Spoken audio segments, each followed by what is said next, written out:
Dragonfly is a wonderful hip opener, but because of various inflexibilities, it can be incredibly frustrating unless you know how to adjust the posture for your different students. So let's set this up first with a blanket, a bolster, and two blocks. We'll start with the blanket underneath of the hips to elevate. It's a little bit easier to sit that way. Now the bolster and the two blocks will be in front of us, but we'll open the legs into a straddle first and then come to the very edge of the bolster so we see the hips tilting forward. Then stacking the blocks in front of each other, second height and tall height, and then the bolster comes into the pelvis, onto the floor, and then over the first and then second block. From here, we can lean forward, lengthening the spine, and maybe the head comes right down to the bolster.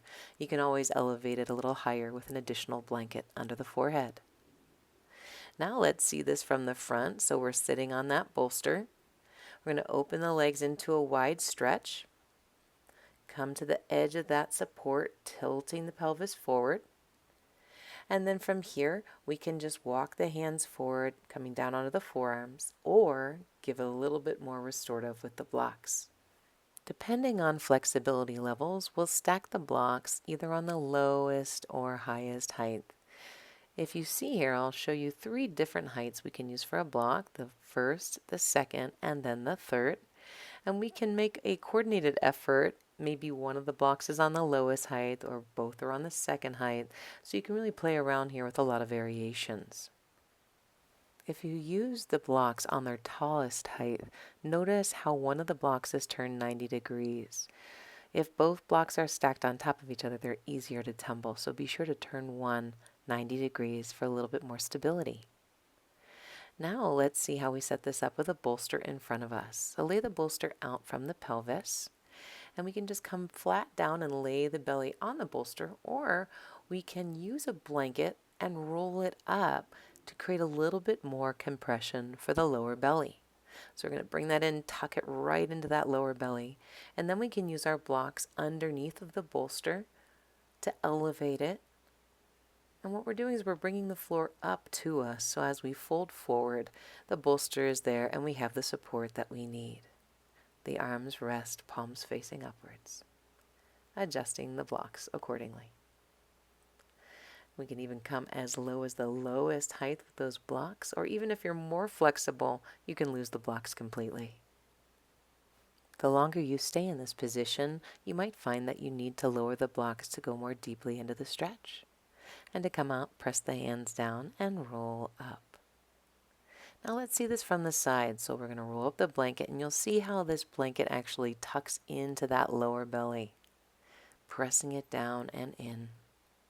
Lifting the rib cage up over the bolster, we see we have a nice compression into the core. For those students who are even less flexible, we'll want to elevate the pelvis even more to ease their folding forward, but this can compromise the knees. So let's see how we can set this up. Take the blanket into the half fold and then fold it lengthwise again. And then from here, we'll roll it up like a long string bean. This is long enough to go underneath of both knees. So if we just have one blanket, this is how we do it. We'll take it out in a long string bean and then lifting the pelvis even higher under a block or maybe elevating with another bolster. We'll see that this string bean is now going underneath of the knees to add a little bit more support.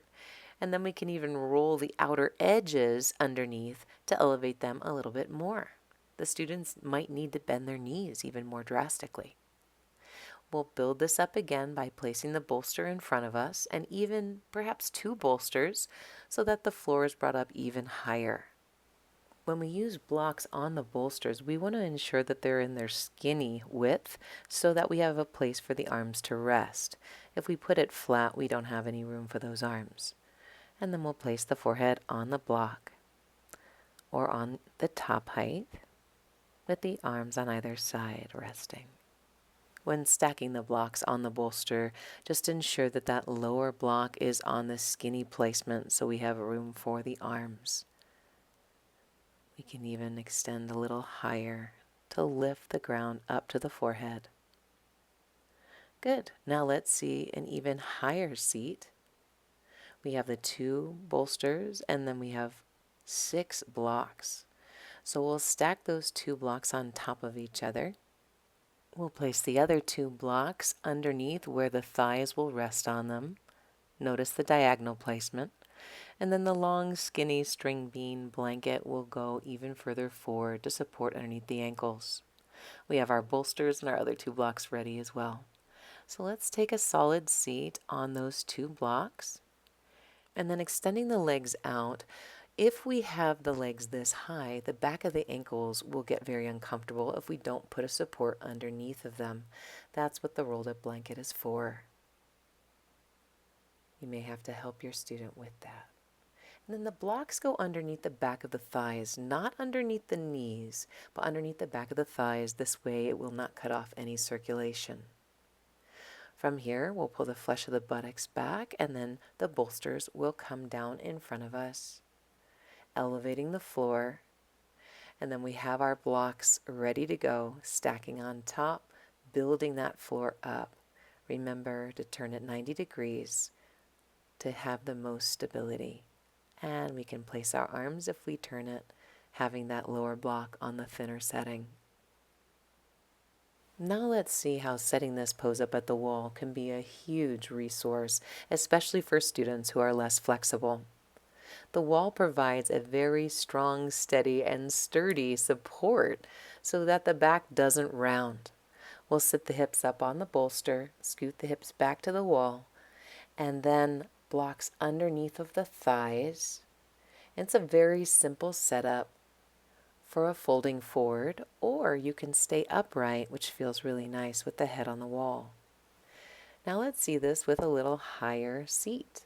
So the bolster is thicker, we see. We've got our 2 blocks, and we're going to sit up on the bolster, scoot the hips way back so they're in contact with the wall, and then the blocks are on the second height underneath of the thighs. You can rest the hands on the thighs and breathe here. Now, if you're sitting upright this high, it may seem impossible to go all the way down to the floor or have that much support. So a chair is lovely here. We're going to bring the chair to face us and then placing a blanket on the seat so it's nice and soft. Then place a block underneath the forehead and allow the arms to rest. This is a wonderful variation for Dragonfly that your students will love. Great work.